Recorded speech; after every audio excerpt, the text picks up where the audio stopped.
Two melons wanted to run away and get married, but they realized they can't elope. It's time for Tuesday Tips with Gina And Don. with Focused Healthy Family. Today's tip is about feelings. Oh. Stuffing down your feelings is like putting a balloon underwater. They will just keep rising up. It's much better to find avenues to let your feelings out safely, right? So we need to feel our feelings before we can move on. Well, it's kind of both sides of that. One, being able to let your feelings out in a appropriate way and a compassionate way so that you don't hurt somebody. On the other end of it is allowing somebody to have their feelings, allowing somebody to express their feelings. In most everything we do, that's the first step that we really try to get people to do, is to understand and listen properly, to let people have their experiences, their feelings. And again, this applies to your kids, as we're talking more about the sandwich generation. If you have elderly loved ones, letting them have their feelings too. Especially. And we tend to applaud positive feelings, happiness, joy, excitement, and we want to avoid the other. Label negative feelings, anger, sadness, disappointment, frustration. And we have all those feelings. It's not natural, and it wouldn't be beneficial if we only ever experienced happiness. Well, one of the things I've learned in my EFT practice, working with people, coaching them, I'd say a good 60% of the people that come in talk about they don't want to show weakness.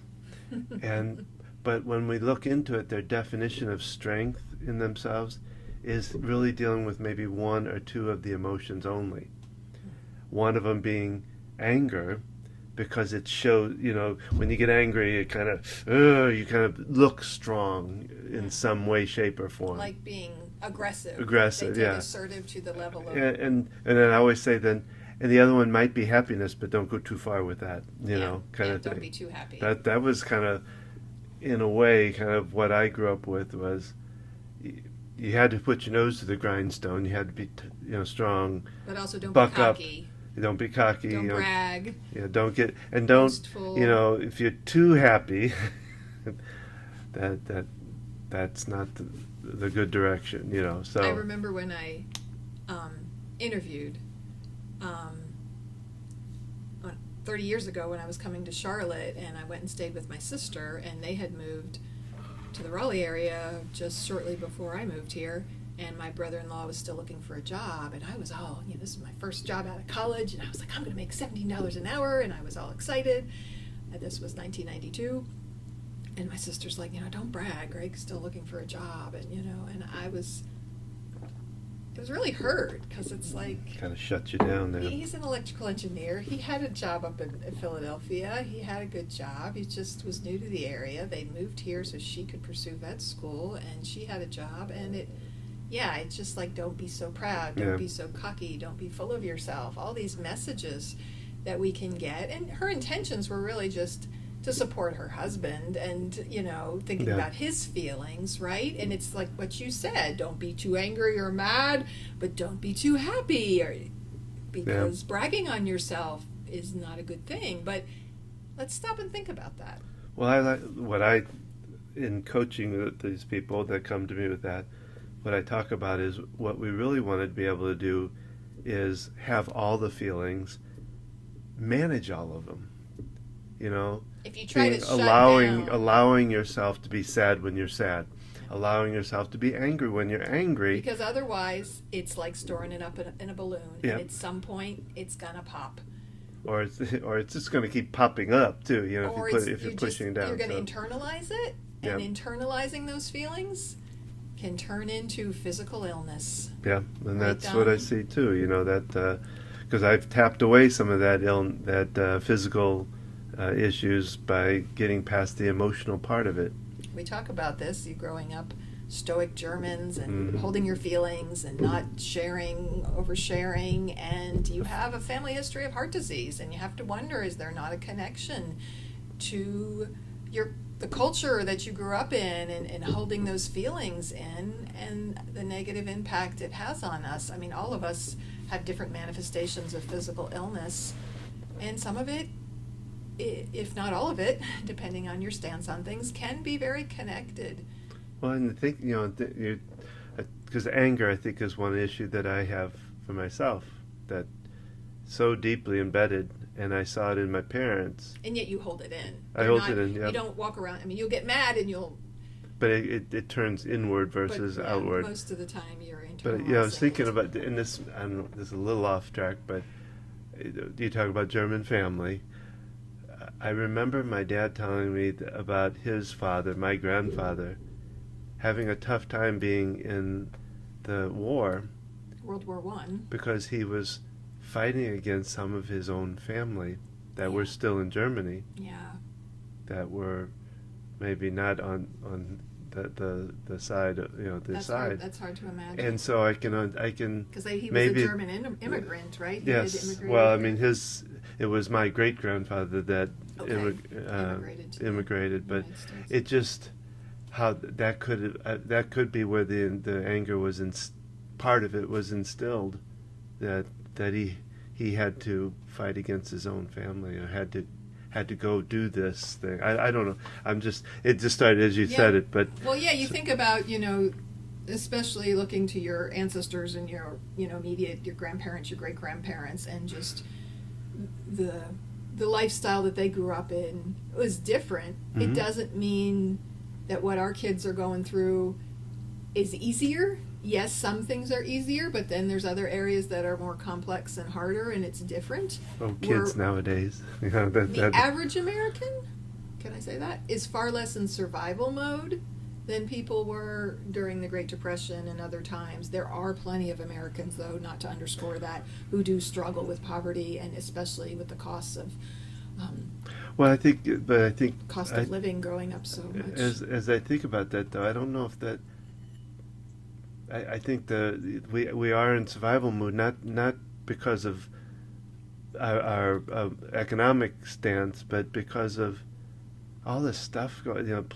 There's a lot of anger out there, and so we're in survival mode. Is survival of the emotional part of us. That's very true. Versus back then, it probably had emotional side, but it was very financial, and it could be today too for a lot of people, but. Well, it's still very much a part of our brain. When you go back to study early humans, we had to survive. We had to find things to eat. We had to be safe against our predators, and that's where your fight-flight brain comes from. It comes out of necessity. An important part of and there are times in our life where we need that to kick in. And yet it kicks in far more often than we really need it. And we see this in our kids with anxiety disorders, and especially obsessive compulsive disorder, is that fight or flight is kicking in for things that it does not need to kick in for at all.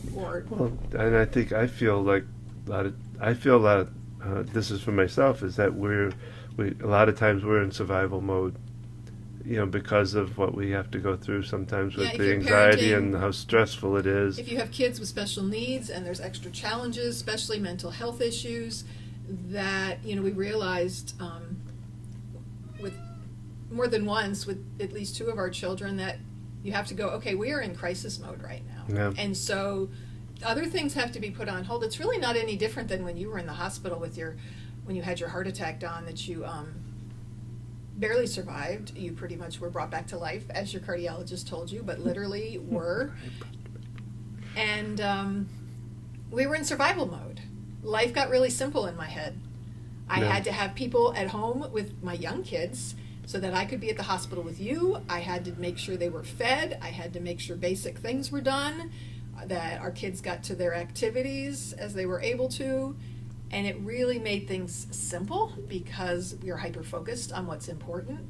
And so we need to do that when our kids are struggling. We need to respect their struggle just as much as a physical illness. I'm a big advocate for mental illness and mental health, and just how mental illness is looked at so differently than physical illness. And it's like your brain is part of your body. If you have depression, if you have anxiety, if you have obsessive compulsive disorder, there's a malfunction in your brain, and that's no different than a malfunction in your heart, your liver, your kidneys. Well, because it's also the CPU, the control. It controls the body. So Yeah. why we discount that? And it's not, you can't. I think about when my brother was going through his anxiety and depression years ago, and one of my parents said something about cheering him up. You can't cheer someone up out of depression. And yet, it wasn't, it's said in love, and it's said in misunderstanding. The fact that we separate medically, we have a different classification of physical illnesses versus mental illnesses. They have different books and different codes, and there's so much work that needs to be done. There has been a lot of work that's done to It's getting better and awareness better, of yeah. mental health.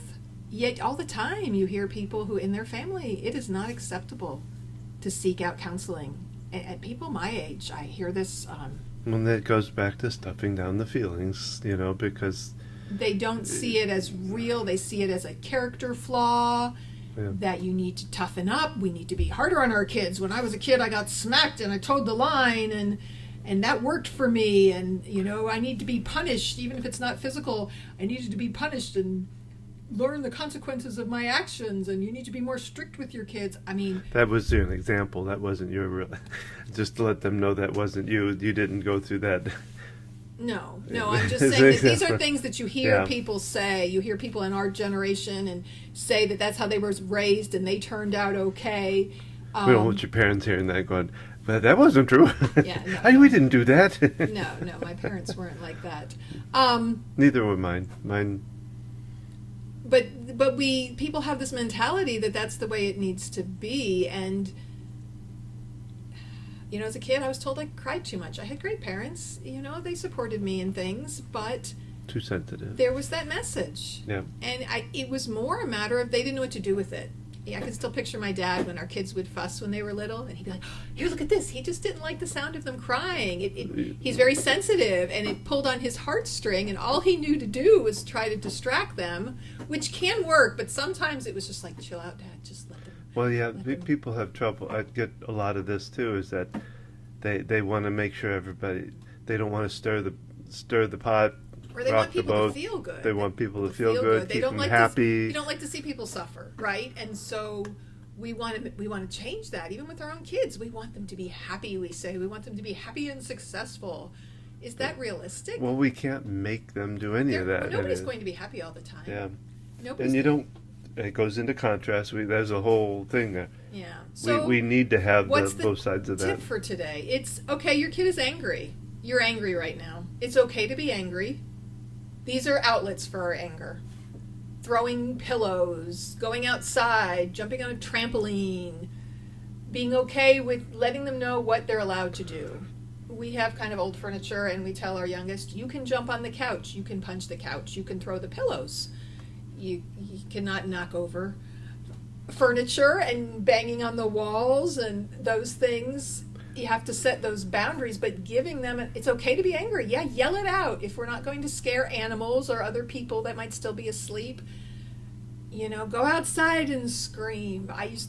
Let's throw rocks in the driveway. We need an outlet for those feelings, and sometimes we just need to let it out. So practicing those things when our kids aren't in that state, I think is really important. They need to grow up learning it's okay to have different feelings and what's an appropriate way. If you've got a kid with sensory issues and impulse control, and I highly recommend you get an order for occupational therapy at not just like in school occupational therapy, but at a sensory integration kind of clinic, because that's what they focus on, is helping kids to self-regulate and giving them opportunities for that outlet. And it was the best therapy our youngest child has ever done. And she's had some great other therapists to deal with OCD and other things, but that therapy was so more impactful on her, and learning things like impulse control and having outlets. So letting us have our feelings, letting kids be happy and even boastful, because if we can't applaud ourselves, that's what's important. We don't want to be seeking outside approval. We want our kids to go, you know what? I'm really proud of myself. I'm really happy that I got this good grade. And, I'm sorry to my friend who didn't do well on the test. And you can be sensitive to them, but then you can also be like, but I'm really happy. So it can all start out with a simple phrase when they come to you is, wow, you're really upset. And then being quiet. And, with young kids, giving them those feeling words. Yeah. Wow, I imagine you might be feeling frustration. And then being quiet because maybe that's not what they're feeling and they will correct you. Having a list of feeling words around, they make lists that have face pictures, think of emojis, giving them those words and that language and making it a part of everyday conversation. Well, that's our Tuesday tip for today. And you could go on and on because there's so much to feelings. And you can find out more at our website at www.focusedhealthyfamily.com. That's focus with an ED. Be sure to look at my blogs. I write on all these topics.